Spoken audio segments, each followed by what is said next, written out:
The subordination, non-disturbance, and attornment, which is commonly referred to as the Snda, can be one of the most critical components of the lease because it can determine what happens to the lease if the landlord's lender forecloses and takes ownership of the building. Whenever the market declines significantly, there are often landlords who can no longer pay their debt service, so their lenders foreclose and take control of their buildings. In that case, if you don't have an Snda, then the lender has the right to terminate your lease. Although it's rare for this scenario to arise, it can happen, and if it does, it can be catastrophic to your business. Before I get deeper into this discussion, I want to make an important side note. The Snda is also sometimes referred to as an NDA, which is also an acronym for a non-disclosure agreement.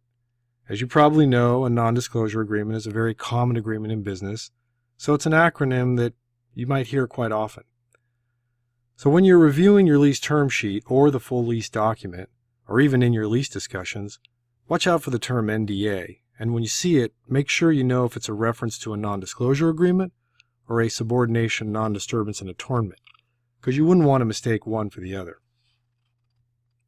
An Snda is actually 3 separate agreements between 3 separate parties.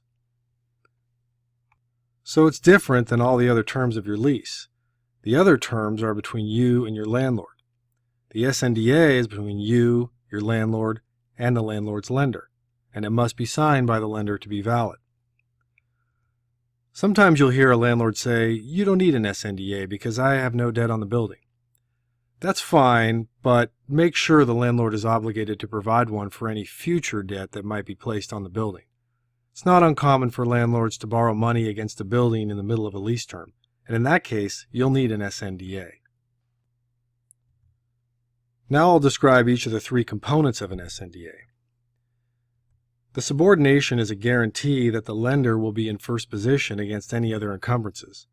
This is very important to the lender, and they will insist on it. Next is the non-disturbance, but before I describe what a non-disturbance clause is, let me first tell you what it isn't. It has nothing to do with the landlord's right to enter the space or the noise level from other tenants. This is a common misconception because people hear the word non-disturbance and they sometimes think it has something to do with the landlord giving proper notice to enter the space or whether another tenant in the building is bothering them. However, those items are dealt with in other sections of the lease. Non-disturbance is a guarantee from the lender to you that in the event the lender forecloses on the building, the lease will remain in full force and effect, with one caveat. It's only valid if you continue to fulfill all of your obligations in the lease. So this protects you in the event of a foreclosure. Without it, it's possible that the lender could nullify your lease and remove you from the building.